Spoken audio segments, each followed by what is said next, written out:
खुलुमबाय। दिनै 26 मे 2025 गिबियावनो गोजोन फुंबिलिनि गाहाम हामलायनायखौ बयनिसिमबो जासिहरनाय थाबाय।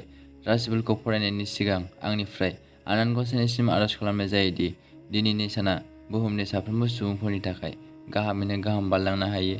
जेबो खैफोद आफोद जायालासे फैदो दानिया दिनैनि रासिफोरखौ खोनासंदिनि। गिबियावनो दङ मेष राशि। माबाफोर खामानि मावनो मोननाय आसा दङ। मुलाम्फा मोननो हागोन। मोजां सम। मेष राशिनि खाफाल गोनां अनजिमाया 8। गाबा गोजा गाब। बृष राशि। सोरजोंबाफोर सोंखारि जानाय, निन्दा होजानाय जानो हागौ। गोसोखौ हमथाना था। बृष राशिनि खाफाल गोनां अनजिमाया 7। गाबा गलाफि गाब। मिथुन राशि। दिनैनि दिनाव गोबां रांखावरि खरसा खालामनांनो हागौ। सानै हयै खरसा खालामनाया गाहाम। मिथुन राशिनि खाफाल गोनां अनजिमाया 8। गाबा गोमो गाब। कर्कट राशि। जेखि जाया शुभ खामानि मावनानै लानो हागोन। बे राशिनि थाखाय गाहाम सान। कर्कट राशिनि खाफाल गोनां अनजिमाया 2। गाबा गोथां।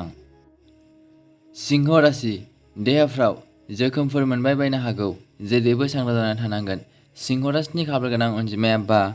गाबा गोथां गाब। कन्या राशि। जेरैबो रंजा बाजा खालामनो हागोन। गोजोनै सम बारहोनो हागोन। मोजां सम। कन्या राशिनि खाफाल गोनां अनजिमाया 9। गाबा गोथां गाब। तुला राशि। बबेबा गोजान जायगाफ्राव दावबायहैनो मोननो हागौ। गोजोन मोनगोन। मोजां सम।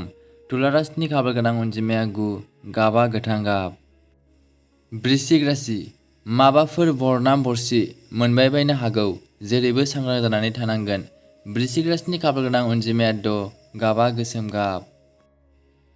धनु राशि। महर मुस्रि मोजांनि थाखाय बयनिबो गोसोखौ बोनो हागोन।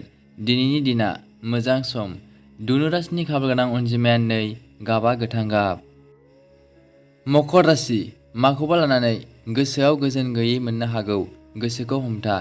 मकर राशिनि खाफाल गोनां अनजिमाया 5। गाबा गोसोम गाब। कुम्भ राशि।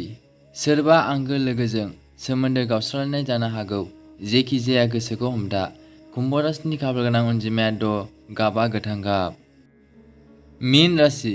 माखौबा साननानै गोसो सिङाव रागा जोंनाय सोमजिनो हागौ। गोसोखौ हमथानानै सोलिनांगोन।